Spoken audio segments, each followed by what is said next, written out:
Hi, everybody. Sorry I can't be with you today, but I thought we could use this class period to just talk through what we observed in the sticky tape lab.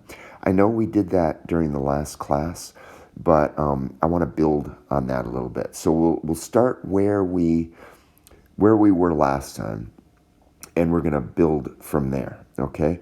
I think what I'd like to do is just start with kind of a recap of the PhET simulation that we saw in the last class period, just to remind you what we saw. Okay. Before we go to the simulation, I want to remind you what we saw in the lab that was kind of weird, and it kind of revealed something that is going to take us to the next step in chemistry. We found a couple things. We found that paper and foil, both neutral things, were both attracted to positives and negatives. And that's weird because we would have assumed that since paper is neutral, it shouldn't be attracted to a positive charge or attracted to a negative charge. Only opposite charges attract things. So why is it that a neutral material would be attracted to charged stuff? And why would foil, also being a neutral thing, be attracted to these charged things? All right, that led us to this next. Actually, before we go on, I want to remind you that there was something else we talked about in class, in the fact that we could start with a neutral object, and we could make that neutral object negatively charged by adding negative charges. Or we could take a neutral object and make it positively charged by removing negative charges. I want you to see that the number of positive charges are not changing. It's only the negative charges that are changing. It's only the negative charges that can move. Okay, so in class then, we defined what these negative charges are. These negative charges that can move within a material are called electrons. So when we go to the simulation in a second, I want you to focus on the fact that only the negative charged particles are moving, okay? And also when the charged balloon approaches the neutral wall, okay? The neutral wall is going to represent the neutral paper, and it's also going to represent the neutral foil, okay? In both cases, I want you to see how the negative charges are moving within the paper or the foil, all right? So we're going to go to that simulation right now.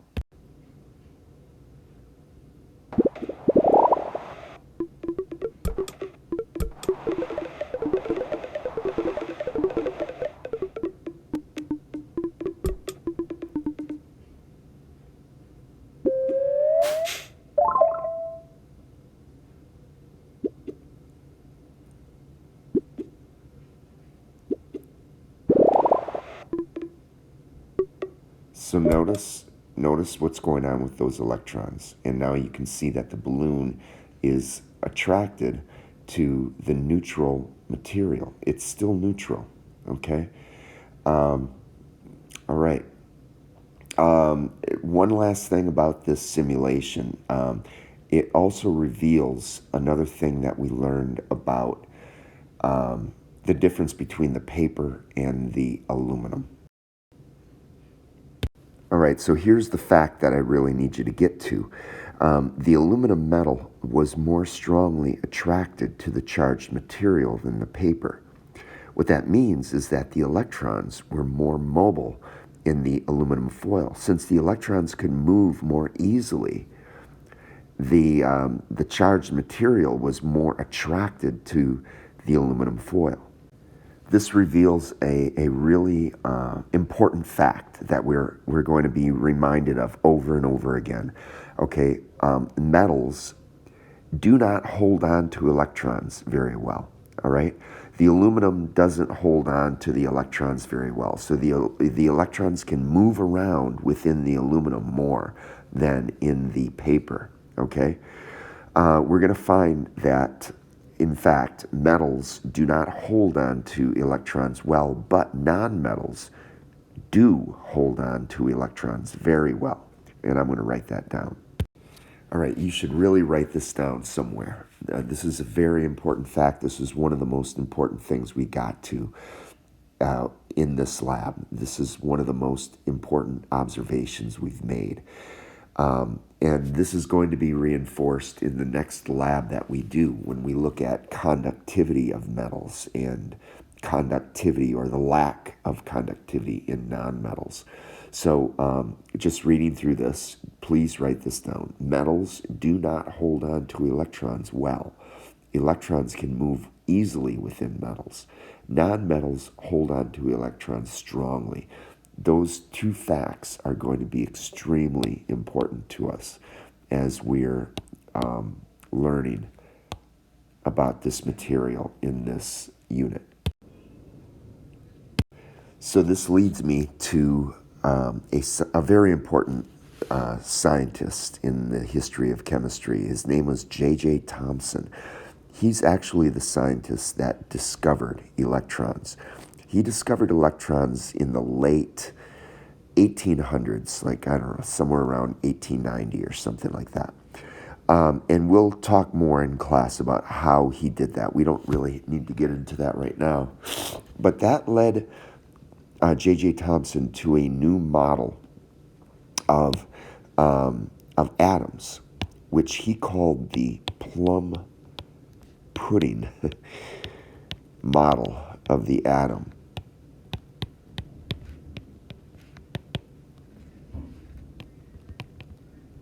Okay? Basically consisted of a drawing like this. Now, up until this point, guys, we've been thinking about atoms as nothing more than just solid spheres, really. We have not yet done any kind of talk or anything about the interior of atoms. Today is really the first time that we are looking at what are atoms made of, okay? And you may have heard of some of this before.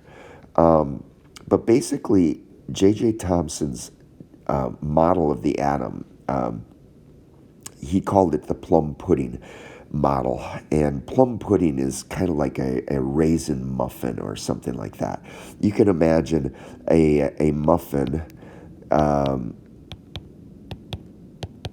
where the body of the muffin is this positively charged material, and the raisins within the muffin are the electrons.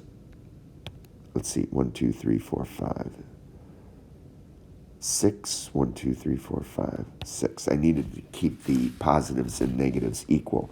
This is a picture of the plum pudding model of the atom. We will learn very soon that this is not a very good model for the atom. We know now that the atom is more complex than this. There are certain details that we will get into later.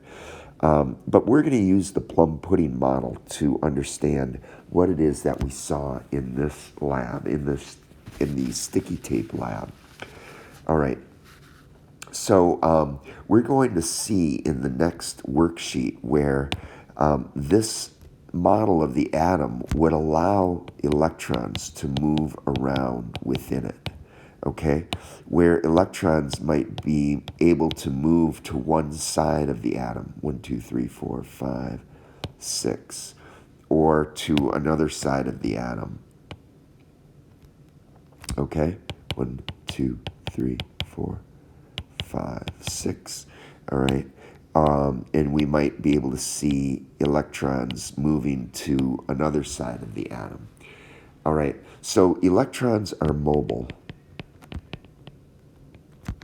or they can move, but positive charges cannot. And we may have said this in class, that the positive charges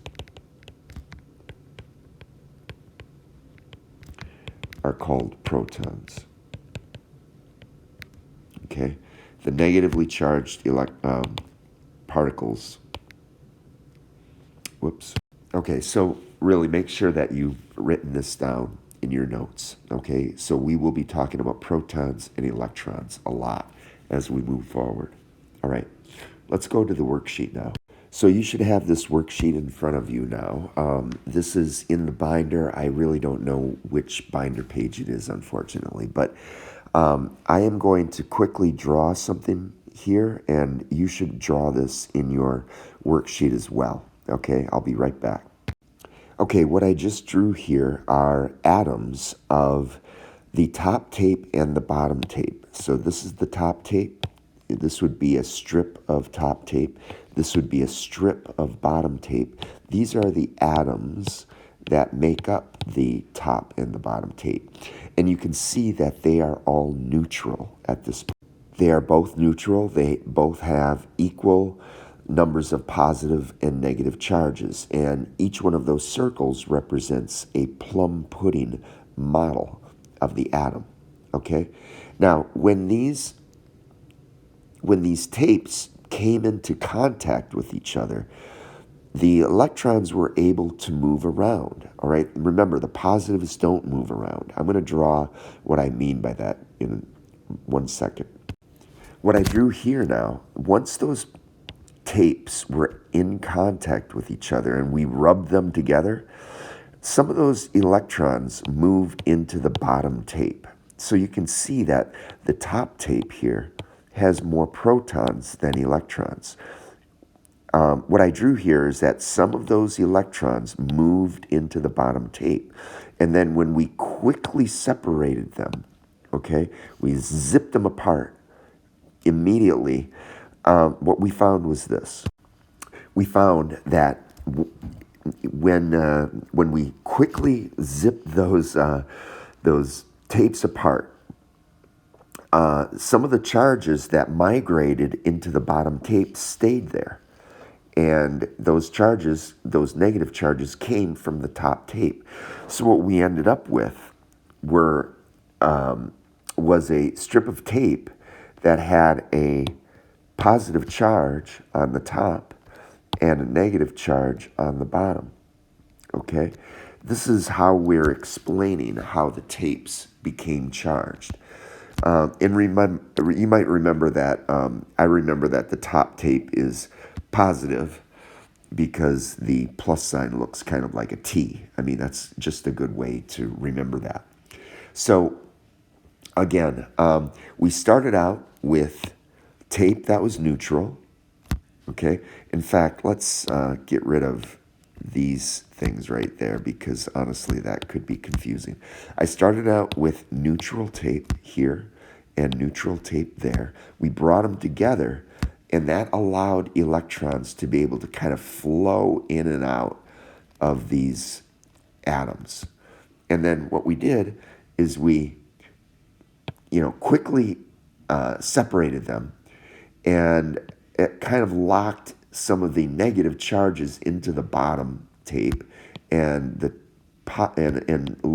fewer negative charges in the top tape, leaving a positively charged top tape and a negatively charged bottom tape. All right, I want to take this time to actually read the statement with you. So we're going to look at the behavior of the foil and the paper with the charged tapes. We observed that neither foil nor paper would attract each other, right? They were neutral. But foil and paper were both attracted to both the charged tapes and the top and the bottom, the negative and the positively charged tapes. Okay? How can we use the plum pudding model of atoms to explain the differences that we observed? So on the next page, we're going to see some drawings of the foil and the paper, and we're going to see if we can understand why the paper and the foil were both attracted to the charge. Okay, so here's the next page, and I'm going to sketch in charges here. Now, on On the left side, we've got paper and foil that are not near any charges, okay? But on the right side here, we're showing the paper that is near a positively charged material. And on the right side here with the metal, we're seeing that the metal is now near a positive side, charged to the side. So again, what I'm circling here is not exposed to a charge. What I'm circling here is exposed to a charge. And we're going to see what happens here in both. Now, let's also remember before I start drawing, with the paper was weakly attracted and the metal was strongly attracted. And we're going to see why in a second. I'm going to start by drawing the paper and the metal on the left side. All right, so what I just drew here is paper and metal foil. Both have neutral atoms, okay? I drew the plum pudding model for all of the atoms that are there, okay? And now let's see what happens when we bring the paper near the positively charged tape and the metal near the positively charged tape. Now remember, the metal was more strongly attracted to the positive charge and the paper was weakly attracted. Okay, we're going to try to attempt to understand why that might be. Okay, so I'm going to now make some drawings and I'll explain those drawings in a second. Okay, so what I'm drawing here, I haven't drawn any electrons yet. I've only drawn the positive charges. Now remember, with the non-metal, the attraction was weak, okay?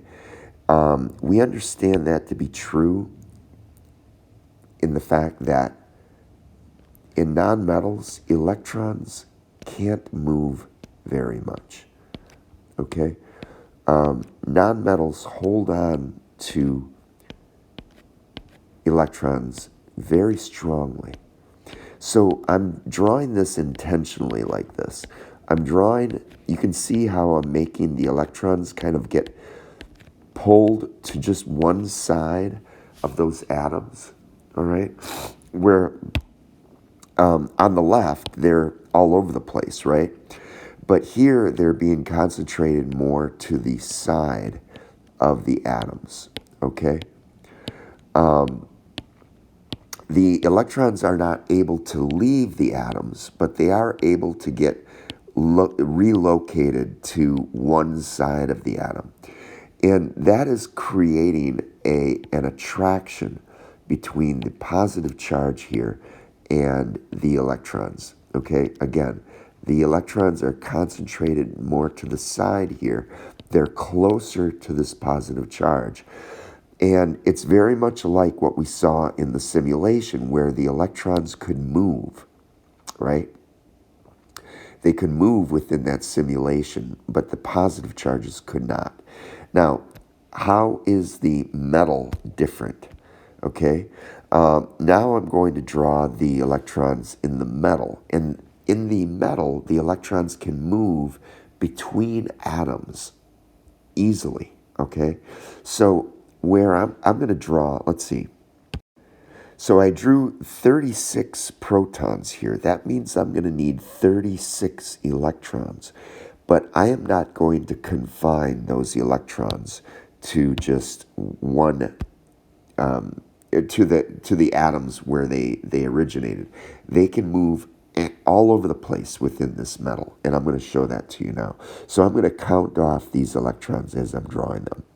1, 2, 3, 4, 5, 6, 7, 8, 9, 10, 12, 13, 14, 15, 16, 17, 18, 19, 20, 21, 22, 23, 24, 25, 26, 27, 28, 29, 30, 31, 32, 33, 34, 35, 36.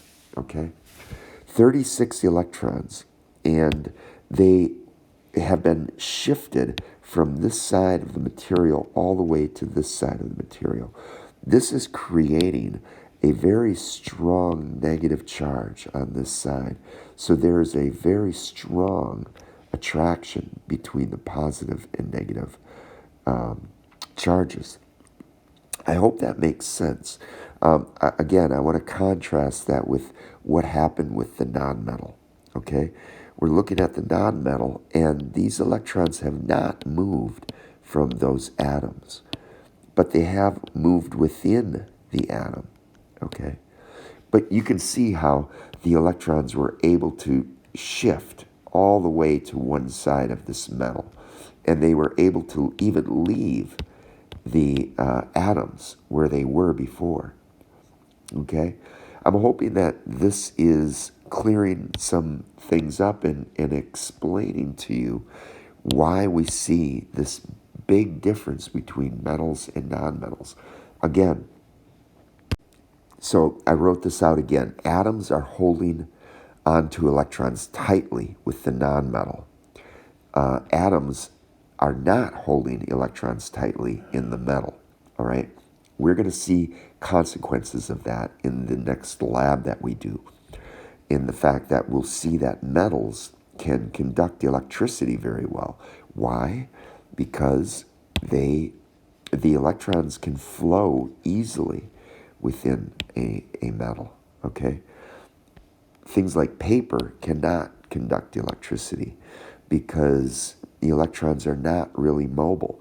Yes, they can get shifted to one side of the atom, but they're not held very tightly between atoms. They are held very tightly within atoms.